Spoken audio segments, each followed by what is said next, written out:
जोंनि हादरनिनो एबा जोंनि आसामनिनो सासे थागिबि सुबुङा पाकिस्ताननि जार्सि टि-सार्ट गस्लाखौ गानना लामा सामा बेरायनायखौ नुनो मोनदों। बिथाङा जोंनि भारत हादरनिनो मानसि, नाथाय बिथाङा भारत हादरनि जार्सिखौ गानालासिनो बिथाङा पाकिस्तान हादरनि टि-सार्ट जार्सिखौ गानना लामा सामा बेरायदों। बेयो जोबोद सोमोनांथाव आरो रागा जोंथाव।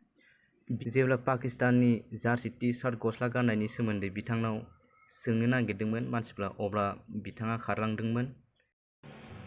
बिथाङा खारखुमादोंब्लाबो मानसिफ्रा एसपिनो जनायहैदों पुलिस थानायावहाय। दानिया फैदो मोनसे गुबुन रादाबाव। रासिया आरो इउक्रेनजों जानाय दावहाया दिनैसिम जोबाखै। मैया जुलाइनि 19 थारिखनि हरनि 8 बाजियाव रासियानि गंसे फाइटार जेट SU-35 खौ न'भाया बाखबखा सेराव इउक्रेननि मिलिटारि फर्सआ गावख्लायहरो। बे गावख्लायजानाय फाइटार जेटआ इउक्रेन एयार फर्स SU-25 एयारक्रेफ्टखौ गाग्लोबनो नागिरदोंमोन होनना मिथिनो मोन्दों।